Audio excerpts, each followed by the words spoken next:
Industry ఉండాలంటే అది నాకు ఇప్పుడే అర్థమవుతుంది.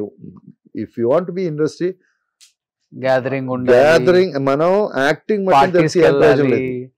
డ్రింక్ చేయాలి, అది కాదు, డ్రింక్ చేయడం అవసరం లేదు. But you have to stand in public లో మీరు ఉండాలి, పబ్లిక్ లో ఉండాలి, అట్ ది సేమ్ టైం ఇండస్ట్రీలో ఉన్న వాళ్ళతో కూడా ఉండాలి. అదే నేను చెప్తాను, అప్పుడే మీకు వర్క్ వస్తుంది. అదే మెయిన్ ప్రాబ్లం. ఇప్పుడు మెయింటైన్ చేస్తున్నారు, అది ట్రై చేస్తున్నాను నేను. ఇప్పుడు ట్రై చేస్తే వస్తుందా సార్?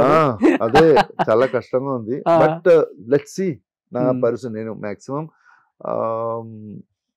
ఇన్ని సినిమాలు తీసి ఇంత పేరు వచ్చిన తర్వాత నేను కూడా ఉన్నాను సమాజంలో అని బిగ్ బాస్ కి వెళ్ళి చెప్పుకోవాల్సిన సిచ్యువేషన్ వచ్చింది కదా, ఫీల్ అయ్యారా? I feel like I have to go to Bigg Boss. ఎందుకంటే అప్పుడు తెలుగు కూడా రావాల్సింది, మీరు తెలుగు బిగ్ బాస్ కూడా రావాల్సిందే. చూస్తా, that is a different feeling. I'm telling you, that is a lucky to be in Bigg Boss. మనకు ఒక ఐసోలేటెడ్ ప్లేస్ లో ఇలాంటి ఒక బిగ్ ఐసోలేటెడ్ స్పేస్, ఆ స్పేస్ లో 100 days బ్రతకాలంటే ఇట్స్ డిఫరెంట్ ఫీలింగ్ యాక్చువల్లీ.